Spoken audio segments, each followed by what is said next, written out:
வணக்கம். ஓம் ஹ்ரீம் பைரவி க்ளாம் ஹ்ரீம் ஸ்வாஹா. இன்னைக்கு நம்ம ராசி பலம் பார்க்கறதுக்கு முன்னாடி ஜோதிடத்துல பாருங்க, இந்த ராசியில ஒரே ராசியில நிறைய பேர் பிறந்திருப்பாங்க. ஒரே நட்சத்திரத்துல நிறைய பேர் பிறந்திருப்பாங்க. ஒரே டேட்ல நிறைய பேர் 1000 பேர் பிறந்திருப்பாங்க. லட்சம் பேர், கோடி பேர் பிறந்திருப்பாங்க. ஆனா இதெல்லாம் இண்டிவிஜுவலா இல்லை. எப்படின்னா இப்ப பாருங்க, மீன ராசிக்கு கும்பராசிக்கு எல்லாமே சாடே சாத்தி நடக்குதுன்னு சொல்றாங்க. இந்த ராசியில பிறந்தவங்க எல்லாருக்கும் பிரச்சனை வந்துட்டு இருக்கா? இல்ல. எதுக்குன்னா உங்களோட இண்டிவிஜுவாலிட்டி உங்களோடது புரிஞ்சுக்கிறதுக்காக நீங்க வெறும் ஜாதகம் மட்டும் இல்ல, கை ரேகையும் ஜாதகத்துக்கு மேட்ச் பண்ணணும். இப்ப பாருங்க, உங்களுக்கு கஜகேசரி யோகம் இருக்கு, அது கையில இருக்கா? அது ஃபர்ஸ்ட் மேட்ச் பண்ணணும். எதுக்குன்னா ஒருவேளை உங்க டேட் ஆஃப் பர்த் சேஞ்ச் ஆயிருக்கலாம், பர்த் டைம் மிஸ்டேக் ஆயிருக்கலாம், ஆனா கை ரேக்கே போய் சொல்லாது. ஸோ ரெண்டுமே மேட்ச் பண்ணி, நாடி ஜோதிடம் படி, பாமிஸ்ட்ரி படி ரெண்டுமே மேட்ச் பண்ணி நாம ஒருவேளை இந்த டேட் ஆஃப் பர்த் சரி இல்லை இன்னாலும் கூட நாம கண்டிப்பா இந்த கை ரேகை வச்சு நிறைய விஷயங்கள் சொல்லலாம். அந்த மாதிரி உங்க ஜாதகத்தை பார்க்கறதுக்காக நீங்க பைரவி ஆஸ்ட்ரோல நீங்க கன்சல்டேஷன் எடுத்துக்கலாம். இன்னொரு விஷயம் என்னன்னா, பாருங்க, ஃபார் எக்ஸாம்பிள் கல்யாணம் இருக்குன்னு பாருங்க, ஒரு கல்யாணத்துக்கு திருமணத்துக்கு சம்பந்தப்பட்ட ஒரு கொஸ்டின் இருக்கு. ஜாதகத்துல தசா பீரியட் நாம பார்ப்போம். அதுக்கப்புறம் கை ரேகை வச்சு கையில சுக்கிரனுக்கு சம்பந்தப்பட்ட லைன்ஸ் எப்போ எந்த ஏஜ்ல டச் ஆகுது அது பார்க்கணும். அதுக்கப்புறம் பிரச்சனை பார்க்கணும். ஸோ இது எல்லாமே நம்ம அலைன் பண்ணி சொன்னா 100% ப்ரெடிக்ஷன் கரெக்டா வரும். இந்த மாதிரி நீங்க கன்சல்டேஷன் எடுத்துக்கணும்னா பைரவி ஆஸ்ட்ரோவை நீங்க எடுத்துக்கோங்க. அந்த நம்பருக்கு நீங்க கூப்பிடலாம். ராசி 2026 மே 10ஆம் தேதிக்கு அப்புறம் இந்த கும்பராசில பிறந்தவருக்கு என்னென்ன பாசிட்டிவ் நெகட்டிவ் விஷயங்கள் இருக்கு நம்ம பார்க்கலாம்.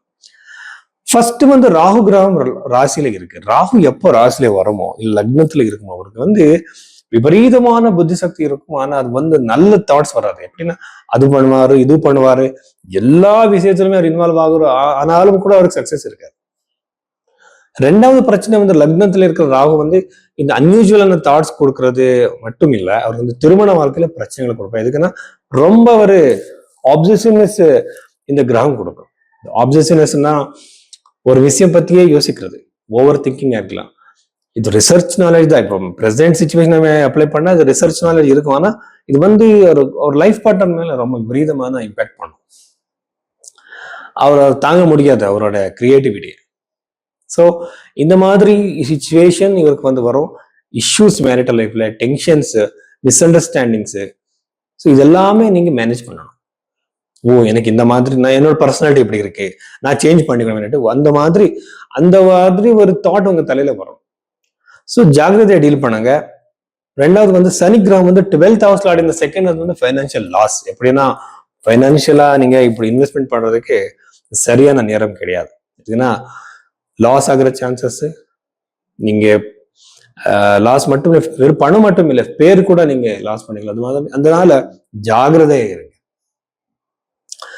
செவ்வாய் இருக்கிறதுனால ரெண்டாவது வீட்டுல யூஸ்வலா ஃபைனான்சியல் அன்னெசரி எக்ஸ்பெண்டிச்சர்ஸ் வரும். ஜாகிரதை இருங்க, செலவு பண்றது வேண்டாம். அதுக்கப்புறம் சதுர்த்த பாவத்துல இருக்கிற சுக்கிரன் உங்களுக்கு கண்டிப்பா ஒரு ப்ராப்பர்ட்டி வாங்குற யோகம், ஒரு நிலம் வாங்குற யோகம், வெஹிக்கிள் வாங்குற யோகம், அது துணியா இருக்கலாம், ஒரு லேப்டாப்பா இருக்கலாம், ஒரு கேட்ஜெட்டா இருக்கலாம், இது வாங்குற யோகம் அதிகமாவே இருக்கு இந்த கும்பராசியில பிறந்தவருக்கு. பஞ்சம பாவத்தில் இருக்கிற குரு கிரகத்தினால உங்க குழந்தைங்களுக்கு, உங்க மகனா இருக்கலாம், மகளா இருக்கலாம், அவருக்கு வேலையில சக்சஸ்,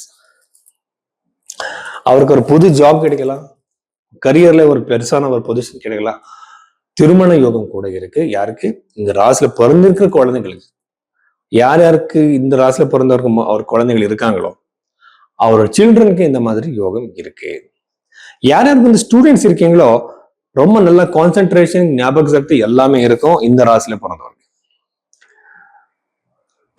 கரியர்ல நிறைய பாசிபிலிட்டிஸ் இருக்கு. யார் யார் ஜாப் சேஞ்ச் பண்றதுக்காக ட்ரை பண்ணிட்டு இருக்கீங்களோ அவர் எல்லாருக்குமே இந்த சுக்கிரன் ஜாப் சேஞ்ச் கொடுக்குற சான்சஸ், புது ஜாப் கிடைக்கிற சான்சஸ், கவர்மெண்ட் ஜாப் விட்டுட்டு பிசினஸ் பண்றவருக்கு அந்த மாதிரி யோகம் கூட இருக்கு. அதுக்கப்புறம் சில பேர் சார் நான் பிசினஸ் பண்றேன், இந்த துணிக்கு சம்பந்தப்பட்ட பிசினஸ், ஃபுட் ரிலேட்டட் பிசினஸ் பண்றவருக்கு இந்த டைம் பீரியட் ரொம்ப ரொம்ப பாசிட்டிவா இருக்கு. இவ்வளவு விஷயங்கள் கும்பராசியில பிறந்தவருக்கு.